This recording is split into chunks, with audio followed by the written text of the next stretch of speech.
What's up guys, my name is Adriel Rivera and today I'm going to show you how to sidechain your kick and bass in FL Studio. Now for this tutorial, I'm going to be using this beat that I made right here.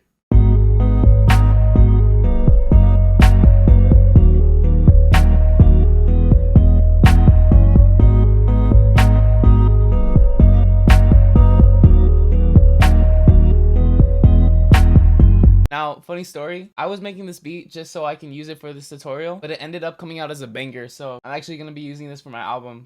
Wait, who? What? Who said that? As always, if you guys are liking this video, make sure to leave a like. Also, feel free to subscribe. I'm always posting content about FL Studio to help you guys learn more about music production. Also, make sure to leave a comment on what you guys want to see next. And without further ado, let's get into this tutorial. So first things first, what is sidechaining? Now in the context of this tutorial, what sidechaining is every time the kick hits, the 808 is gonna duck down to make room for that kick so the kick can be heard more prominently. And by 808, we're talking about bass. And this is more specifically called sidechain compression. So first thing we're gonna do is go to the kick. After that, you're gonna wanna go to the bottom and find the channel where your 808 is.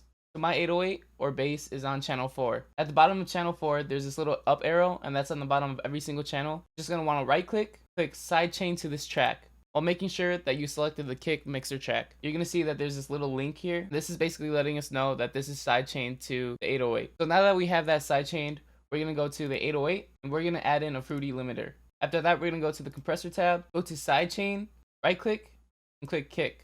Now we have to set up how much we want that 808 to dodge out of the way when the kick hits. So to do this, we're going to mess around with some of the parameters. And I talk about every parameter you need to know about the compressor in this video. Make sure when you're done watching this video, you go check out that one. And the card will be up there. What I'm going to do is I'm going to bring down the threshold and the ratio all the way just to let you guys hear exactly what this sounds like. Now when you're doing this with your songs, you don't want to go too extreme because like always, going too extreme can be a bad thing. Sorry if you see this fly flying around. I don't know what it's doing in my room. But anyway, let me show you guys how that sounds like.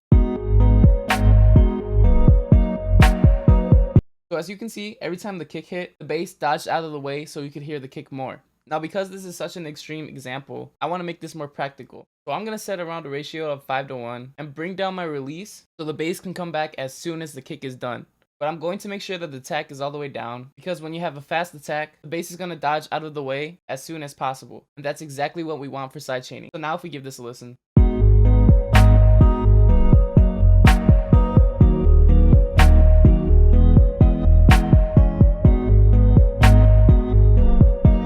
Sounds a lot better, but it could probably go for a little faster release and maybe even bring up the threshold so it's not too extreme. And when you're doing this with your song, you're going to want to mess around with this a lot so you get the sound that you like. Now if we play this back.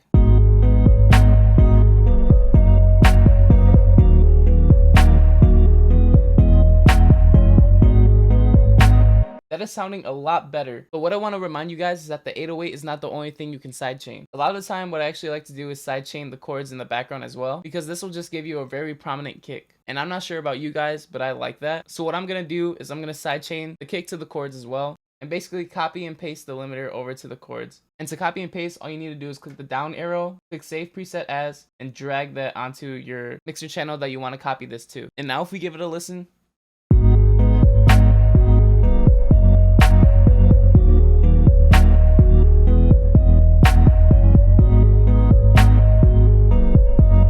I think that sounds a lot better. But because these are the chords, I think I want to go a little less extreme. So I'm going to bring the ratio about 3:1.